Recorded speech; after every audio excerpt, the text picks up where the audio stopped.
Students online तैयारी channel को subscribe करें और बेल आइकन को प्रेस करके लेटेस्ट वीडियो देखें सबसे पहले।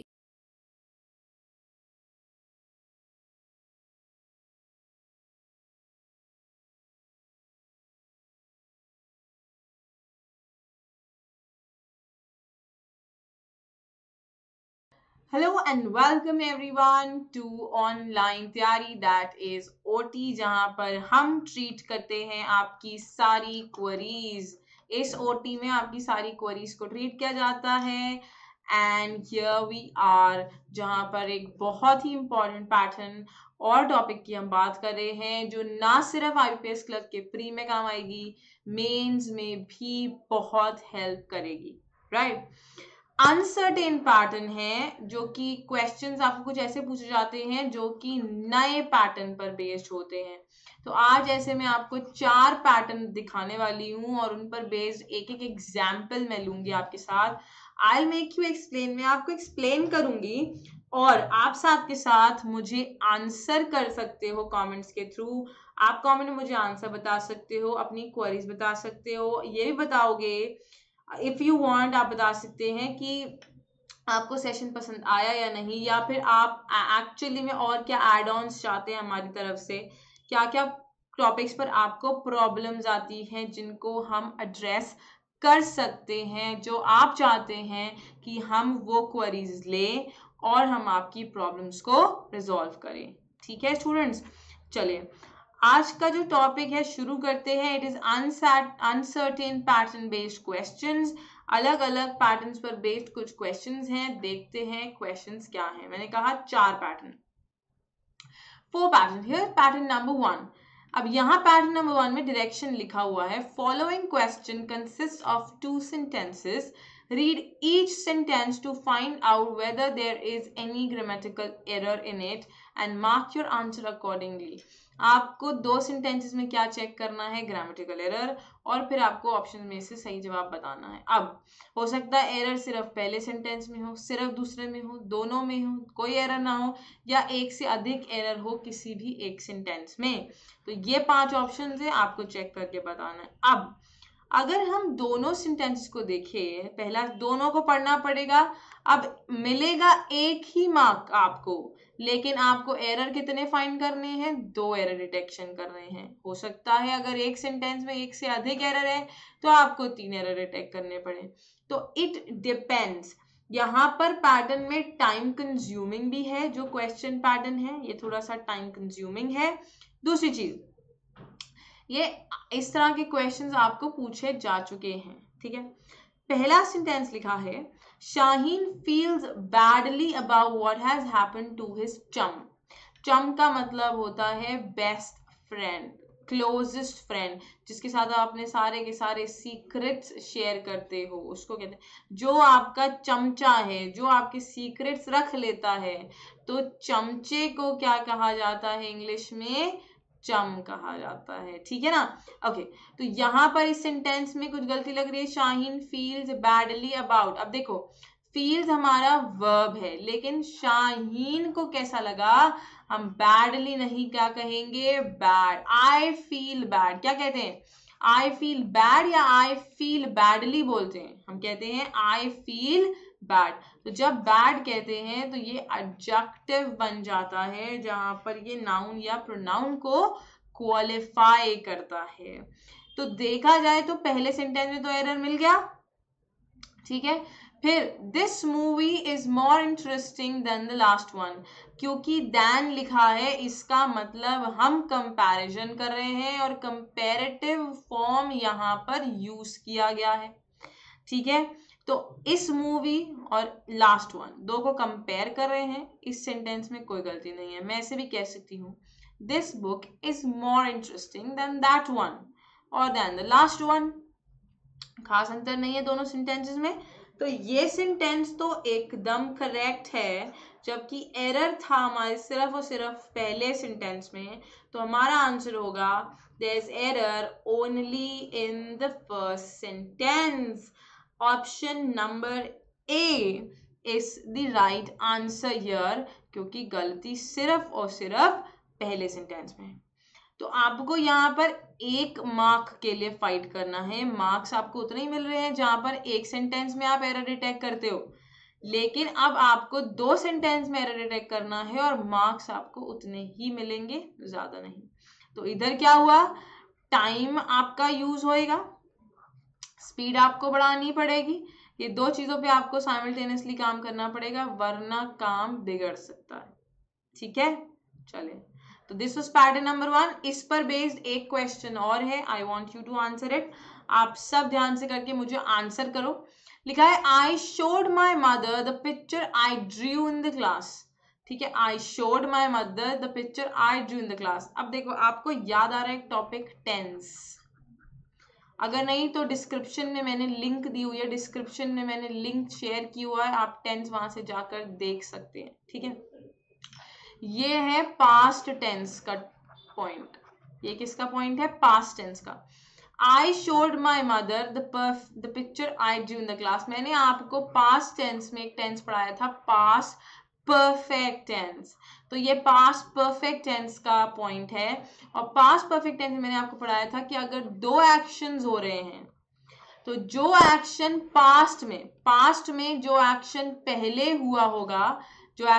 हुआ होगा, उसमें पास्ट परफेक्ट टेंस यूज किया जाएगा, और जो एक्शन उसके बाद हो रहा है उधर हम यूज करते हैं सिंपल पास्ट टेंस। ठीक है, पास्ट परफेक्ट टेंस कब यूज करते हैं हम, जब हम जो एक्शन पास्ट में पहले हुआ। फॉर एग्जाम्पल, ये हम प्रेजेंट में यहाँ पर हैं, हमने कहा कि मैंने मम्मी को वो पिक्चर दिखाई जो मैंने क्लास में बनाई थी, तो ये तो पास्ट है, और इसके पहले पिक्चर बनाई थी वो पास्ट के भी पास्ट में गया, तो ये पास्ट परफेक्ट में और ये सिंपल पास्ट में, ये पास्ट परफेक्ट और ये सिंपल पास्ट। तो यहाँ पर हमने सबसे पहले एक्शन क्या किया, हमने पिक्चर बनाई तभी तो मदर को दिखाई। तो जब ये आ रहा है तो यहाँ पर ड्रू नहीं आएगा, यहाँ पर आएगा had drawn in the class. Past perfect tense की जरूरत पड़ेगी हमें यहाँ, क्योंकि ये पास्ट का भी पास्ट है। ठीक है, टेंस में आप पास्ट टेंस में ये जाकर देख सकते हैं, बिकॉज ये एक बहुत इंपॉर्टेंट पॉइंट है जो आपको एक्चुअली टेंसेस में बार बार पूछा जा चुका है। एरर डिटेक्शन में, फ्रेज रिप्लेसमेंट में, सेंटेंस इंप्रूवमेंट में ये पॉइंट आपको पूछा जा चुका है। ठीक है, अब देखो, तो हमें इसमें तो मिल गया एरर और एक ही जगह error. I showed my mother the picture I had drawn in the class, तो पहले में तो एरर है ही। whom should I say is calling? Now whom should I say is calling? कौन कॉल कर रहा है, कौन कॉल कर रहा है मतलब हम किसकी बात कर रहे हैं, सब्जेक्ट की बात कर रहे हैं। और जब हम सब्जेक्ट को रेफर करते हैं तो हम किसका इस्तेमाल करते हैं, हु का इस्तेमाल करते हैं, ना कि whom। जब हम ऑब्जेक्ट की बात करते हैं तब हम whom का इस्तेमाल करते हैं। तो beware students, beware. अगर आप सेंटेंस में किसी सब्जेक्ट को रेफर कर रहे हो, आप सेंटेंस में सब्जेक्ट को रेफर कर रहे हो, हु का इस्तेमाल होगा। ऑब्जेक्ट को रेफर कर रहे हो, whom का इस्तेमाल होगा। यहाँ पर एक्शन में कौन है, सब्जेक्ट। कौन कॉल कर रहा है, सब्जेक्ट। तो यहाँ पर whom नहीं आएगा, यहाँ पर आएगा who। इसका मतलब कि there are errors in both the sentences, दोनों ही sentences में error है। तो इस तरह से आपको डिकोड करना है इस तरह के क्वेश्चन का, जैसे हमने यहाँ किया। हो सकता है एरर किसी एक ही सेंटेंस में हो सकता है एरर दोनों सेंटेंस में हो। तो अब एरर डिटेक्शन आपको इस तरह से पूछा जा सकता है। हो सकता है 3 सेंटेंसेस हो सकता है 4 सेंटेंसेस हो, कोई बड़ी बात नहीं है। आपकी डिफिकल्टी लेवल बढ़ाने के लिए कुछ भी कर सकते हैं, ऑल्दो ये थोड़ा सा हाइपोथेटिकल है। 2 बहुत होंगे आई गेस, 2 सेंटेंसेस बहुत है। ठीक है, 3 सेंटेंसेस तब आते हैं जो भी मैं आपको आगे बताऊंगी स्प्लिट केस में, वो मैं आपको बताऊंगी, अभी ही वो पैटर्न भी बताऊंगी, पर वो 3 अलग सेंटेंसेस नहीं होते। ठीक है, लेट्स सी, आगे बढ़ते हैं। अभी हमने बात की है पैटर्न नंबर 1, जिसके मैंने आपको 2 क्वेश्चंस कराए।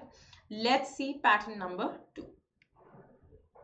अब देखो, पैटर्न नंबर 2 जो है ये वोकैबुलरी पर बेस्ड है। ये किस पर बेस्ड है, वोकैबुलरी पर। वोकैबुलरी पर कैसे बेस्ड है, यहाँ पर अगर आप देखो तो 3 सेंटेंसेस दिए हैं, ये फिल इन द ब्लैंक जैसे है students. Fill in the blank, बस आपके पास ऑप्शन कितने हैं, 2 ऑप्शंस हैं, आपको फिल इन द ब्लैंक करना है कि ब्लैंक में अबोरेंट आएगा या अबेरेंट आएगा, ठीक है, वो आपको बताना है।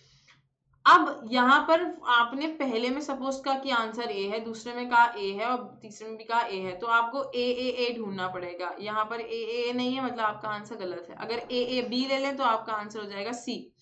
तो आपको तीनों सेंटेंसेस में पहले तो फिल इन करना है, उसके बाद ही आप अपना आंसर बता सकते हैं।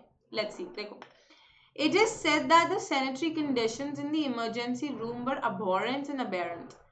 abhorrent क्यों, देखो दोनों ही वर्ड्स, अगर आप यहाँ पर शब्दों के देखो, अब आपको अगर आप इस तरह का क्वेश्चन कर रहे हो जो कि वोकैबुलरी पर बेस्ड है, तो आपको क्या पता होना चाहिए, आपको वर्ड्स के क्या पता होने चाहिए, मीनिंग पता होना चाहिए। abhorrent की बात करें तो इसका मतलब होता है समथिंग फिल्थी, मतलब बहुत गंदा, भद्दा, बहुत गंदा स्थिति होना, ठीक है। और अबेरेंट का मतलब होता है डेविएशन, मतलब कोई चीज डेविएट होना, डेविएटिंग मतलब कोई चीज जो स्थिर नहीं है अपने से, मतलब not normal, something that is deviating from being normal, ठीक है। हम क्योंकि सैनिटरी कंडीशंस की बात करें तो हम ऑब्वियसली बोलेंगे कि बहुत बुरी थी, इमरजेंसी रूम की जो सैनिटरी कंडीशंस थी वो बहुत बुरी थी, इसीलिए हमारा यहाँ पर आंसर होगा ऑप्शन ए, दैट इज अबोरेंट, ठीक है ना। अब यहाँ देखो, ब्रॉन्ज स्टैच्यू और स्टैच्यू, ये तो आई गेस किसी को कंफ्यूजन नहीं होगा। Statue unveiled in tribute to Ronnie Baker, unveil मतलब उसको डिस्क्लोज किया गया, उसको रिवील किया गया सबके सामने, रिवील प्रस्तुत करना, प्रदर्शित करना, ठीक है, that is what unveil is. तो स्टैट्यूट का मतलब होता है कोई लॉ, कोई रूल, उसको स्टैट्यूट कहते हैं, लीगल स्टैट्यूट, ठीक है, कोई बाइंडिंग लॉ होता है जो सबको फॉलो करना होता है। तो वो तो आंसर नहीं हो सकता क्योंकि हम स्टैच्यू की बात करें, ठीक है, जो रॉनी बाकर को ट्रिब्यूट दिया गया है। तो यहाँ पर हो गया आंसर ए और बी। अब या तो ए बी ए होगा या तो ए बी बी होगा। अब ए बी बी और ए, 2 ऑप्शन है।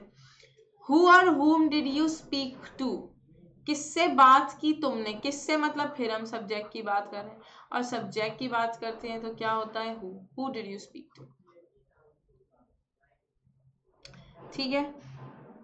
अब यहाँ पर अगर आप देखो who did you speak to, किससे बात की तुमने, तो हम सब्जेक्ट की बात, तो रेफर आपको उस तरह से देखना होता है। इस क्वेश्चन में, सॉरी इस पैटर्न में आपने आंसर दे दिया ए बी ए, तो इट डिपेंड, इस तरह का क्वेश्चन आपको आएगा, 4 सेंटेंसेस भी आ सकते हैं, ये मैक्सिमम 4 सेंटेंसेस तक पूछा जा चुका है, ठीक है। तो आपको 4 सेंटेंसेस तक पूछे जा सकते हैं और आपका आंसर हो सकता है A B B A B B, that is up to you कि आपका आंसर क्या है, वो आपको चेक करना होगा। तो यहाँ पर इस दैट इज पैटर्न 2 आपको मैक्सिमम 4 सेंटेंसेस तक पूछा जा सकता है। मैंने अभी 3 सेंटेंसेस लिए। इसके लिए आपको वोकैबुलरी का खास ज्ञान होना अनिवार्य है, जिसके लिए आप वोकैब सेशंस देख सकते हैं, वो आपको बहुत हेल्प करेंगे, ठीक है। आई होप आप वोकैब सेशंस को इतना लाइटली नहीं लेते हैं, ठीक है। मैंने कहा था 4 पैटर्न्स हैं, 2 पैटर्न्स हम कर चुके हैं। Let's move to the third pattern. अगर आप आंसर करना चाहते हो कमेंट करके आंसर करिए। I guess students don't lose heart, recorded session में भी don't lose heart, do it like कर सकते हो, लाइक मैं if I am not able to see to your go through your comments, that doesn't matter, मैं उन्हें बाद में देख लूंगी, बट डू इट, ठीक है। चलिए आगे बढ़ते हैं पैटर्न नंबर 3। अब देखो पैटर्न नंबर 3 में क्या है, in each question the word at the top is used in 4 different ways, number A to D. Choose the option in which the use of the words is incorrect or inappropriate. ये एक word है rake, आपको बताना है इसका इस्तेमाल 4 sentences में किया गया है, ठीक है। आपको बताना है किस सेंटेंस में इसका इस्तेमाल गलत किया गया है, कौन सा सेंटेंस है जहां पर इसको गलत यूज किया गया है। अब क्या हुआ, सबसे पहले आपको क्या पता होना चाहिए, रेक का मतलब। अगर आपको उस वर्ड का मतलब ही नहीं पता, which means it will be a difficulty for you. अब एक शब्द का एक ही मीनिंग हो ऐसा जरूरी नहीं है। रेक का सबसे पहला मतलब होता है इट्स अ गार्डन टूल, जो गार्डन में टूल यूज करते हैं वो रेक होता है बेसिकली। जो जिसका एक लंबा सा हैंडल होता है पॉइंटेड, उसकी टीथ होते फिक्स, जो खोदने के लिए हम यूज करते हैं, ठीक है, उसको कहते हैं हम रेक। दूसरी चीज रेक का मतलब होता है अलॉट, या मैं कहूँ प्लेंटी। मतलब मैं कहूँ I have a wreck of trouble, मतलब I have a lot of trouble, ठीक है, तो वो रेक होता है।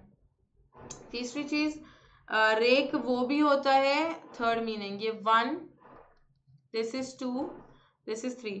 रेक इज बेसिकली, जहां पर ऐसे कहूंगी मैं, कार्स में पफर होते हैं, पफर जो कि एमिट्स करता है, दैट एमिट्स, जो आप स्पेसक्राफ्ट में देखते हो जिसमें से कि बहुत ऐसे स्ट्रीम निकल कर आती है स्पेसक्राफ्ट में स्पेशली, ठीक है, उसको उस पफर को हम क्या कहते हैं, सॉरी, उस पफर को हम क्या कहते हैं, रेक, ठीक है।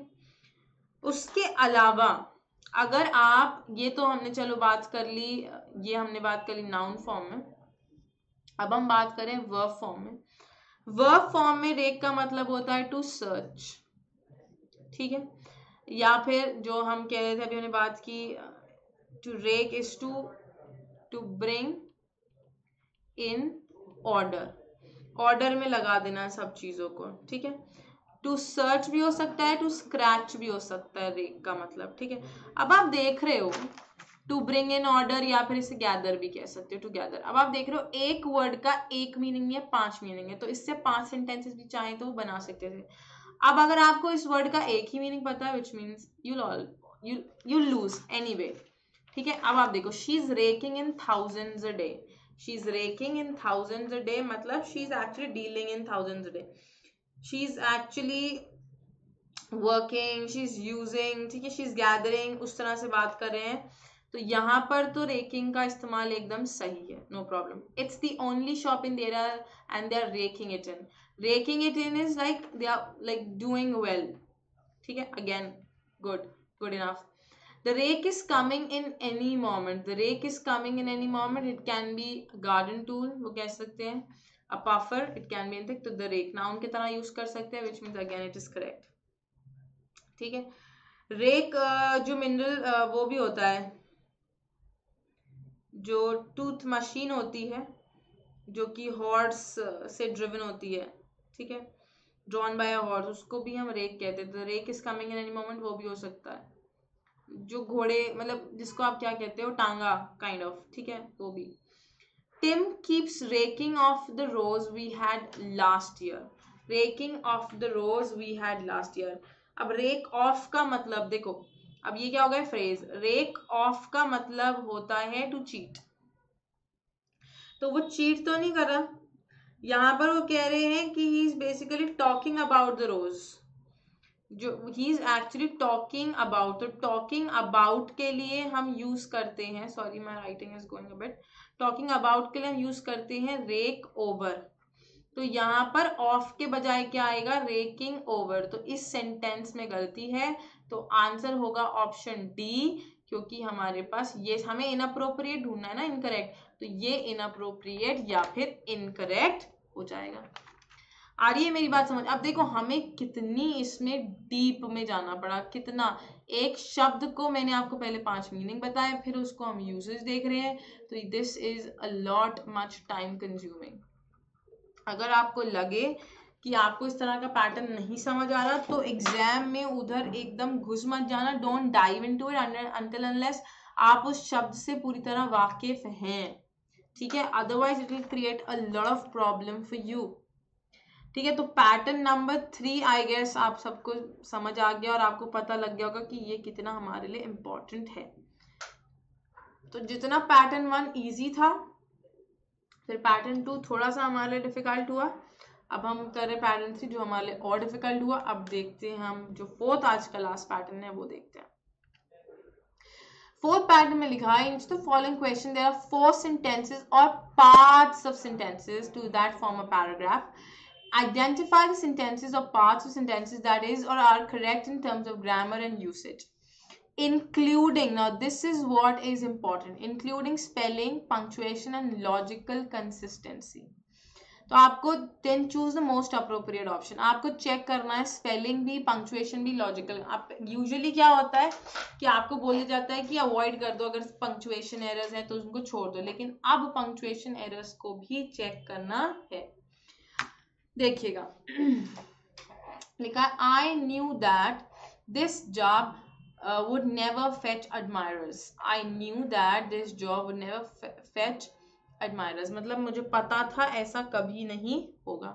तो I guess this is very simple. This sentence goes correct. Is it? Is it? Would never fetch admirers लिखा है। I knew that this job would never fetch admirers. आप सब मुझे कमेंट करके बताओगे कि चलो मैं आपको तीनों सेंटेंसेस रीड करके बताती हूँ। फिर लिखा है but what I not bargain for was victimhood. What I not bargained for was victimhood. फिर लिखा I use the vantage point of being outside the editorial process to discuss a range of issues. फिर लिखा है governing the function of the media in general and this newspaper in particular. तो मतलब यहाँ पर full stop नहीं है, मैंने ये 4 सेंटेंसेस आपको बताना है कि कहाँ पर गलती है। तो लेट्स सी कहाँ पर गलती है, इसको थोड़ा सा चेक करते हैं। Cut cut cut.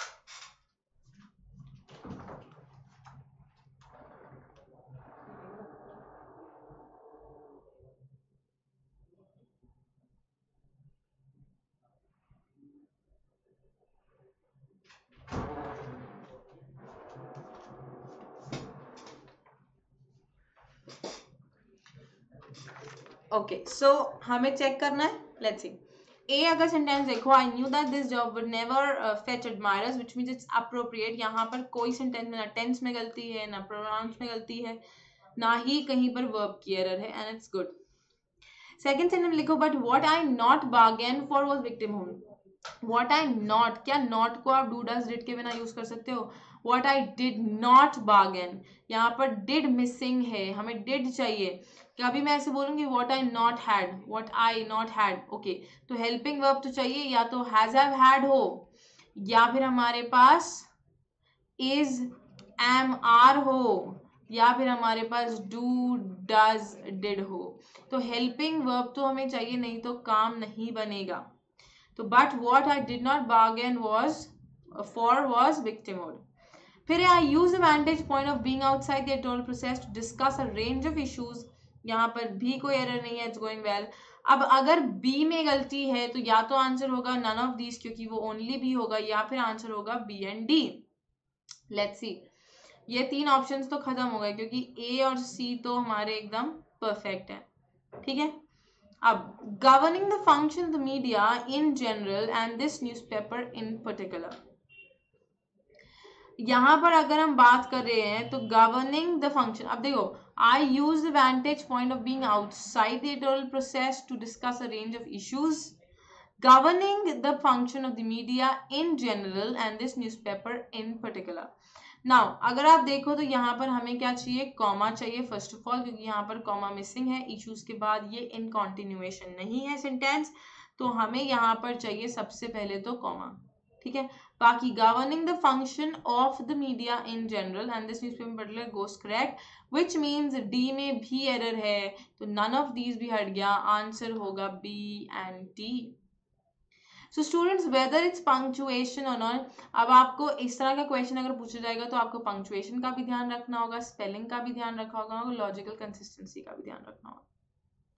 ठीक है, so these are the 4 patterns, जो डिफरेंट पैटर्न्स आपको पूछे जा सकते हैं एग्जाम में। मैंने आपको 4 पैटर्न्स बता दिए।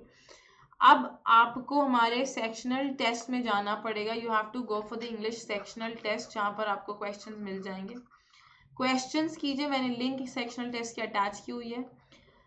Do not hesitate in purchasing, I guess तो आप उन्हें खरीद भी सकते हैं तैयारी प्लस के थ्रू, और आप सेक्शनल टेस्ट को ऑप्ट कर सकते हैं। ठीक है, चलिए अब अगले सेशन में मिलेंगे। आपके सारे डाउट्स इकट्ठा करके रख लीजिए, मैं आपके डाउट्स लूंगी। जो भी आपको डाउट है इंग्लिश से रिलेटेड, जो भी पॉइंट है, I see you on 3rd, that is Monday, tomorrow, Monday 11 AM sharp. Okay, till then practice as much as you want to and as much as you can. I'll see you in the next session. Thank you so much, students.